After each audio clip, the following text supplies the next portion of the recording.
Hi అండి. అందరికీ నమస్కారం. Welcome to my channel. ఈ వీడియోలో ఫోన్‌పే, గూగుల్ పే యూజర్లు ఎవరైతే ఫోన్‌పే, గూగుల్ పే వాడేవారు ఉంటారో వారికి ఒక జాగ్రత్త అలర్ట్ అయితే రావడం జరిగిందండి. సో, వెంటనే ఇది ఆఫ్ చేసుకోండి. లేదంటే తీవ్ర నష్టమే అంటూ అప్డేట్ రావడం జరిగింది. మరి ఆ సెట్టింగ్స్ ఏంటి? దాన్ని ఎలా ఏం చేయాలి అనే పూర్తి వివరాలు ఈ వీడియోలో తెలుసుకుందాము. వీడియోనైతే ఎక్కడ గాని స్కిప్ చేయకుండా ఎండ్ వరకు చూసేయండి. అప్పుడే ఇన్ఫర్మేషన్ పూర్తిగా అర్థమవుతుంది.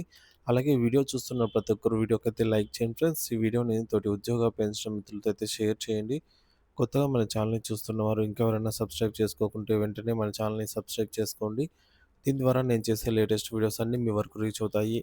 ఇక ఆలస్యం చేయకుండా వివరాల్లోకైతే వెళ్ళిపోదాము. సో, ఫ్రెండ్స్ ఇక విషయానికొచ్చినట్లయితే ఫోన్‌పే యూజర్లకు అలర్ట్ అండి. ఆటోపే ఫీచర్ డీయాక్టివేట్ చేయకపోతే మీ ఖాతా ఖాళీ అయ్యే ప్రమాదము ఉంది.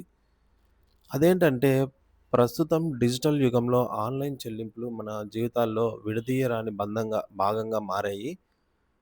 మరి పదుల రూపాయల నుండి లక్షల రూపాయల వరకు అన్ని లావాదేవీలు యూపీఐ ద్వారానే జరుగుతున్నాయి.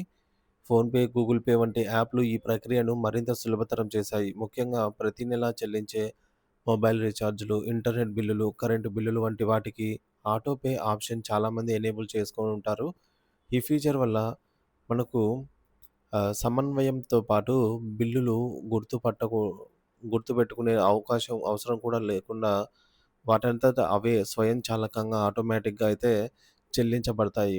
మరి ఆటోపే ఫీచర్ వల్ల లాభాలున్నాయి, నష్టాలు ఉన్నాయి. ఆటోపే ఫీచర్ వలన సమయం ఆదా అవుతుంది.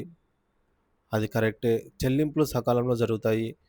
అలాగే ఈ ఫీచర్ కొన్ని నష్టాలు కూడా తీసుకొచ్చి పెడుతుందండి. ఓసారి ఆటో ఎనేబుల్ చేశాక మీరు ఆ సర్వీస్‌ని ఉపయోగించకపోయినా లేదా ఆ రీచార్జ్ అవసరం లేకపోయినా మీకు మీ ఖాతా నుంచి ఆటోమేటిక్‌గా డబ్బులు కట్ అవుతూ అది రెన్యూవల్ అవుతూ ఉంటుంది. ఉదాహరణకు మీరు ఒక నెల ఇంటర్నెట్ రీచార్జ్ అవసరం లేకపోయినా ఆటోపే ఆన్ ఆన్ చేసి ఉంటే అది మీకు ఆటోమేటిక్‌గా ఆ నెల కూడా రీచార్జ్ అవుతుంది. మీ డబ్బులు అనేది కట్ అవుతుంది. అలా అనవసరమైన చెల్లింపులు జరిగి మీ ఖాతాలో డబ్బులు ఖాళీ అయ్యే ప్రమాదము ఉంది. ఆటోపే ఫీచర్ డీయాక్టివేట్ చేయడం ఎలా అనేది ఇప్పుడు చూద్దాము. ఈ ప్రమాదాన్ని నివారించడానికి మీరు అవసరం లేని ఆటోపే సెట్టింగ్‌లను డీయాక్టివేట్ చేసుకోవడం చాలా ముఖ్యము. ఫోన్‌పే యాప్‌లో ఆటోపేను డీయాక్టివేట్ చేసే ప్రక్రియ చాలా సులభము.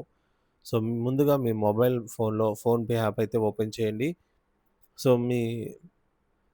ఇక్కడ మనకు ప్రొఫైల్ పైన అంటే మీ ఫోటో ఉండొచ్చు లేదా మీ నేమ్ పైన మీ నేమే 2 అక్షరాల్లో ఉండొచ్చనమాట. అంటే మీ పేరు మీ పేరులోని మొదటి 2 అక్షరాలు ఉండవచ్చనమాట. సో, మనకు టాప్‌లో లెఫ్ట్ సైడ్ అయితే కనిపిస్తుంది. సో, అక్కడ మనము ఆహ్, దానిపైన క్లిక్ చేయాలి. మనం ఫోటో పెట్టుకొని ఉంటే ఫోటో కనిపిస్తుంది. లేదంటే మన నేమ్‌లో ఫస్ట్ అక్షరాలు కనిపిస్తాయన్నమాట. ఇక పేమెంట్ మేనేజ్ మేనేజ్‌మెంట్ అనేది ఎంచుకోండి మీరు. తర్వాత స్క్రోల్ డౌన్ చేస్తే పేమెంట్ మేనేజ్‌మెంట్ అనే ఆప్షన్ వస్తుంది. అందులో ఆటో పే అనే ఆప్షన్ ఉంటుంది. సో, దానిపైన క్లిక్ చేసి ఇక మీకు అక్కడ మీకు ఆప్షన్స్ అయితే కనిపిస్తుంటాయన్నమాట. సో, ఆటో పేలో ఎన్ని వాటికి మీరు అయితే ఆటో పేకి పర్మిషన్ ఇచ్చారనేది అన్నీ కనిపిస్తాయి. అందులో వద్దు అనుకునే వాటిని పాస్ చేయవచ్చు. అసలే వద్దు అనుకునే వాటిని డిలీట్ కూడా శాశ్వతంగా తొలగించవచ్చు. సో, ఇక్కడ మీకు 2 ఆప్షన్‌లు కనిపిస్తాయన్నమాట. పాజ్ అని. సో, మీరు ఆటో పేను తాత్కాలికంగా నిలిపివేయాలనుకుంటే పాస్ అనే ఆప్షన్ ఎంచుకోవచ్చు. దీని ద్వారా మీరు ప్రస్తుత నెలకు మాత్రం చెల్లింపులను నిలిపివేయచ్చు. సో, మళ్ళీ మీరు మా పాస్ అనేది తీసేస్తే మళ్ళీ యథావిధిగా అవుతా ఉంటాయి పేమెంట్స్. సో, మనకు పర్టిక్యులర్‌గా ఏ పేమెంట్ వద్దనుకుంటామో ఆ పేమెంట్‌లోకెళ్ళి పాస్ చేయొచ్చు. ఆ మంత్ వద్దనుకుంటే స్కిప్ చేయడానికి. అలాగే అసలు పర్మనెంట్‌గా వద్దు అనుకుంటే మీరు ఆ యొక్క డిలీట్ ఆప్షన్ ఎంచుకొని సో, ఆ రెండో ఆప్షన్ డిలీట్ అని ఉంటుంది. సో, ఇది ఆటోపే సెట్టింగ్‌ని పూర్తిగా తొలగిస్తుంది. భవిష్యత్తులో ఆటోపే చెల్లింపులైతే ఆ పేమెంట్ జరగవు. సో, ఆటోపే ఫీచర్ అనేది సౌకర్యవంతంగా ఉన్నప్పటికీ దానిని జాగ్రత్తగా ఉపయోగించుకోవడం చాలా ముఖ్యం. అనవసరమైన నష్టాలను నివారించడానికి సో, మీరు ఉపయోగించని లేదా అవసరం లేని ఆటోపే సెట్టింగ్‌లను వెంటనే డీయాక్టివేట్ చేసుకోవడం శ్రేయస్కరం. ఈ విధంగా మీరు మీ డబ్బును నియంత్రణలో ఉంచుకోవచ్చు. మరియు అనవసరమైన చెల్లింపుల నుంచి మీ ఖాతాను రక్షించుకోవచ్చు.